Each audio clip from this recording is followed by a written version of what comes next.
Today we're looking at the Lenovo Tab M8 3rd generation. It's got a MediaTek Helio P22T processor. It's got an 8-inch display, 1280 by 800 resolution. The strange thing is it's only got 2 gigabytes of RAM with 32 gigabytes of storage. You've got the power and volume buttons there on the right hand side. You've got one speaker there on the top along with the headphone jack. Micro SD card tray there on the left hand side.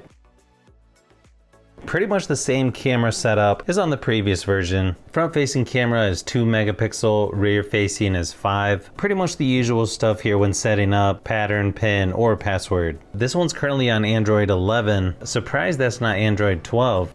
You'll see you've got little lines there in the corners. If you swipe on either corner, it brings up the Google Assistant.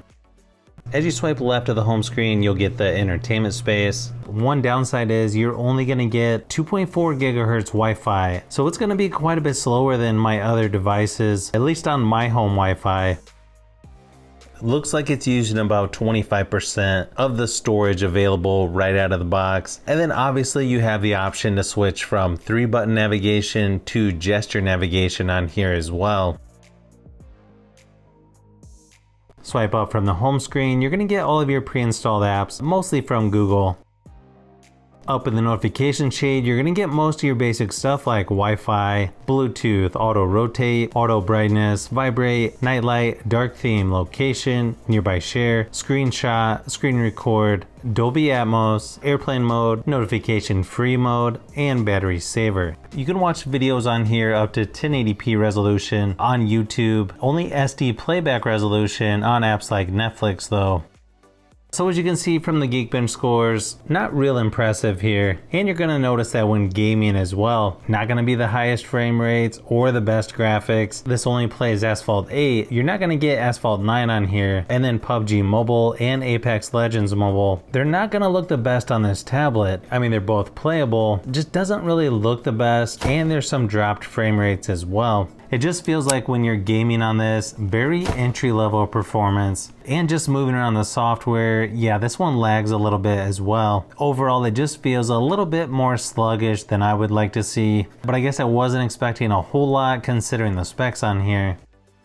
I did go ahead and run a battery drain test, which it actually did pretty decent, lasting over 8 hours before it died, so it's a little above average compared to other tablets I've tested. As long as you're just wanting to do very basic stuff on here, this tablet might be okay, but would I recommend this tablet to friends and family? Probably not. Not necessarily because the screen doesn't look that good,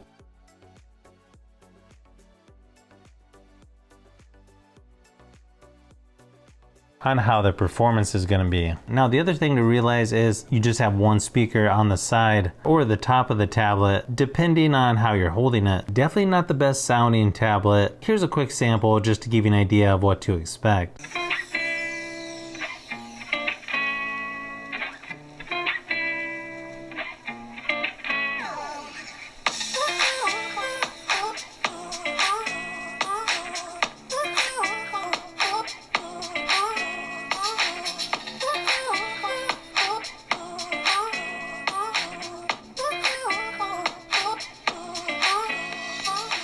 Now inside the camera app, pretty simple stuff here. Portrait, photo, video.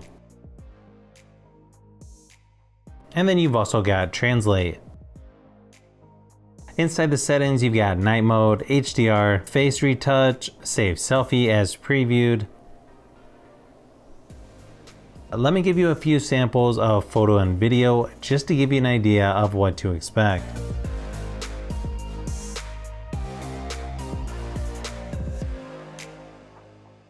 As expected, photo and video quality seems to be pretty bad on this tablet, probably about the same as their older version a couple years ago. I know these companies are trying to keep the cost down on devices like this, but in my opinion, they really need to update some of the stuff. It just feels like the same exact tablet, so if you're looking for a decent 8-inch tablet, I would probably keep looking.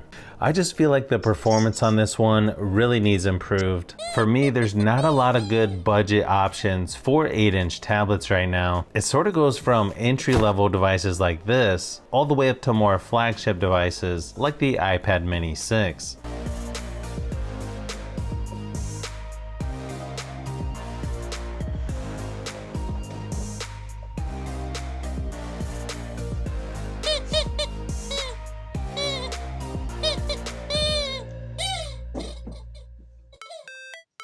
So if you've made it this far into the video, you may want to say thanks by subscribing, and don't forget to give a thumbs up if this video was helpful. This is Brian from Fishbee Productions. Thanks for watching, and I'll see you on the next one.